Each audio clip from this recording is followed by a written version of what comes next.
नमस्कार शेतकरी मित्रांनो. आज 15 जानेवारी 2024 मकर संक्रांतीनिमित्त सर्व शेतकऱ्यांना हार्दिक शुभेच्छा.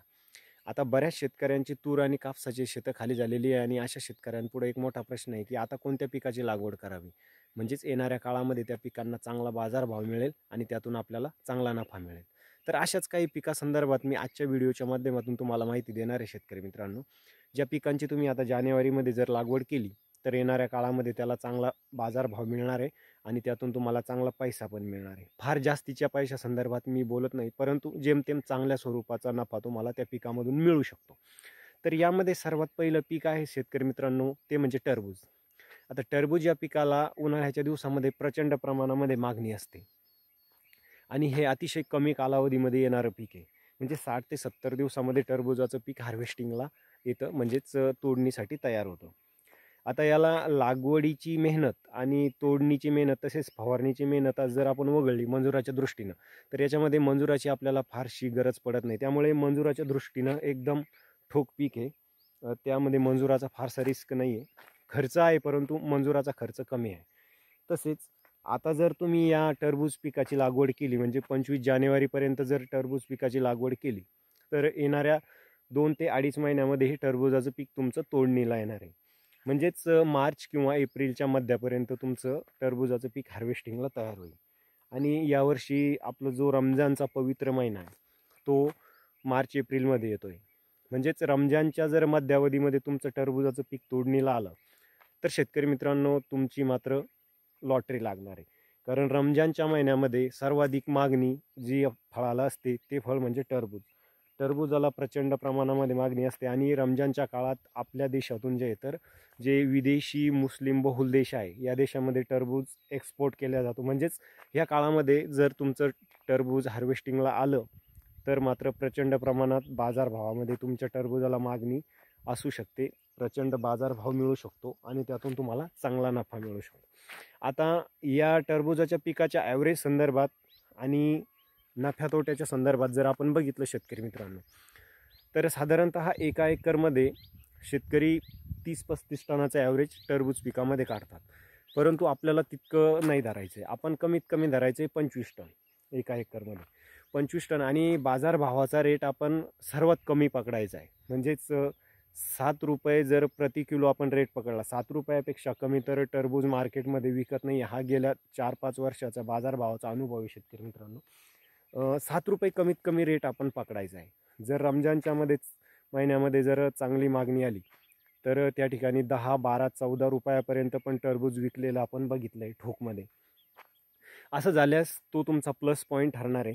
परंतु आपण कमीत कमी 7 रुपयाचा रेट पकडायचा आणि 25 टन आपण त्या ठिकाणी उत्पन्न जर एकरी पकडलं तर साधारणतः आपलं 1,00,000 ते 1,70,000 रुपयापर्यंतचं 2 महिन्यामध्ये टरबूजाचं उत्पन्न होणार आहे. आणि त्यातून आपण 60-40चा जर फॉर्म्युला पकडला, म्हणजेच एकूण उत्पन्नाच्या जर 40% खर्च आणि 60% नफा जर आपण पकडला तर त्यातून आपल्याला सहज 90,000 ते 1,00,000 रुपयाचा निव्वळ नफा 2 महिन्यामध्ये या टरबूजाच्या पिकापासून मिळू शकतो. तर आता 15 जानेवारी ते 25 जानेवारीच्या दरम्यान या पिकाची लागवड करणं गरजेचं आहे शेतकरी मित्रांनो. तसेच यामध्ये आता दुसऱ्या क्रमांकाचं पीक आहे, हे पण फळवर्गीय पीक आहे शेतकरी मित्रांनो, आणि ते म्हणजे खरबूज. आता टरबूजाप्रमाणेच खरबूजाला पण उन्हाळ्याच्या दिवसामध्ये प्रचंड मागणी असते आणि टरबूजाच्या पिकाप्रमाणेच खरबूजाच्या पिकामध्ये पण मंजुराच्या दृष्टीनं मेहनत कमी असते. मंजूर कमी लागतं, म्हणजे तिथं रिस्क नाही आहे. इतर खर्च आहे परंतु मंजुराचा रिस्क त्या ठिकाणी पण कमी आहे. आणि हे पण पीक साधारणतः 60 ते 65 दिवसामध्ये हार्वेस्टिंगला तयार होतं आणि ठोक पीक आहे. टनानं निघणारा हा पण पीक आहे शेतकरी मित्रांनो. साधारणतः एका एकरमध्ये जर आपण बघितलं तर हे पण पीक आपण 20 ते 25 टनापर्यंत याचं पण उत्पन्न एका एकरमध्ये घेऊ शकतो.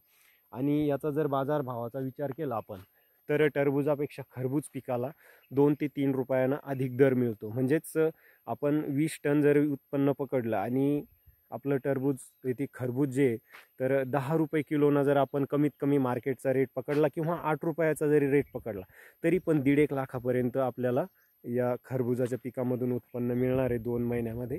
आणि त्यातून 60-40चा जर आपण फॉर्म्युला पकडला तरी पण या पिकातून सुद्धा आपल्याला लाखभर रुपयाचा निव्वळ नफा 1-2 महिन्यामध्ये मिळणार आहे. तर या 2 पिकांची आता तुम्ही लागवड करू शकता शेतकरी मित्रांनो. याची लागवड तुम्ही 15 जानेवारीपासून ते 25 किंवा 30 जानेवारीपर्यंत जर लागवड केली तर नक्कीच हे पिकं तुमची जे तर रमजानच्या मध्यापर्यंत हार्वेस्टिंगला येणार आहे. आणि रमजानच्या मध्यावधीमध्ये हार्वेस्टिंगला आली तर तुम्हाला मात्र प्रचंड प्रमाणात बाजारभाव मिळणार आहे, उच्चांकी बाजारभाव मिळणार आहे आणि चांगला नफा या 2 पिकामधून तुम्हाला मिळणार आहे. आता त्यानंतरचं दुसरं एक पीक आहे शेतकरी मित्रांनो, ते म्हणजे भुईमुग शेंग. आता उन्हाळी भुईमुग शेंग. आता उन्हाळी भुईमुग शेंगा संदर्भात जर आपण बघितलं तर या शेंगाला उन्हाळ्यामध्ये चांगला भाव असतो. ओल्या शेंगाला मार्केटमध्ये साधारणतः 40, 45, 30, 35 कमीत कमी जर म्हटलं आपण तर 30 ते 35 रुपयाचा किलो मागं दर उन्हाळ्यामध्ये भुईमुगाच्या ओल्या शेंगाला मिळतो. आता भुईमुगाच्या पिकासंदर्भात बोलायचं झालं तर हे पीक पण 2 महिन्यामध्ये काढणीला येतं. तर यामध्ये थोडासा मंजुराचा रिस्क फक्त लागवडीसाठी आणि तोडणीसाठी आहे. फार जास्त याच्यामध्ये पण मंजुराची आपल्याला गरज पडत नाही आणि फारसा खर्च यामध्ये नाही. बियाणाचा खर्च जर आपण वगळला तर इतर खर्च भुईमुग पिकामध्ये पण आपल्याला फारसा येत नाही. आणि एका एकरमध्ये जर आपण बघितलं शेतकरी मित्रांनो, टोकन पद्धतीनं जर आपण याची लागवड केली किंवा टिपणीच्या साहाय्यानं जर पेरलं, बेडवर याची लागवड जर केली व्यवस्थित, तर एका एकरमध्ये साधारणतः ओल्या शेंगाचं उत्पन्न हा 20-25 क्विंटल आपल्याला उन्हाळी भुईमुगामध्ये मिळतं. आणि याला कमीत कमी आपण जर 30 रुपयाचा दर पकडला तर सहज 80-90 हजार रुपयाचं उत्पन्न या ठिकाणी तुम्हाला त्या भुईमुगाच्या पिकामधून पण मिळणार आहे. आणि 2 महिन्यामध्ये उत्पन्न देणारं हे पीक आहे. तर मी सांगितलेली जी 3ही पिकं आहे शेतकरी मित्रांनो, या 3ही पिकाची तुम्ही आता 30 जानेवारीपर्यंत लागवड करू शकता. म्हणजेच येणाऱ्या काळात त्या पिकांना चांगला बाजारभाव मिळणार आहे आणि त्यातून तुम्हाला चांगला नफा मिळणार आहे. तर एकंदरीत माझ्या व्हिडिओतली माहिती तुम्हाला कशी वाटली शेतकरी मित्रांनो नक्की कळवा. व्हिडिओला लाईक करा आणि कमेंट करा शेतकरी मित्रांनो. तसेच आणखी काही भाजीपाला वेलवर्गीय पिकं आहे त्या संदर्भात पण माझ्या चॅनलवरती नवनवीन व्हिडिओज आता येणार आहे, ज्याची आपण केव्हा लागवड करावी, त्याचा बाजारभाव कसा असेल या संदर्भात संपूर्ण माहिती दिली जाईल. तर तोपर्यंत बघत राहा बकाल ॲग्रो पॅटर्न यूट्यूब चॅनल. आणि आणखी ज्यांनी चॅनलला सबस्क्राईब केलेलं नाही आहे अशा शेतकऱ्यांनी चॅनलला सबस्क्राईब करा आणि बेल आयकॉनला प्रेस करा, म्हणजेच येणाऱ्या व्हिडिओचे नोटिफिकेशन तुम्हाला मिळत राहतील. नमस्कार.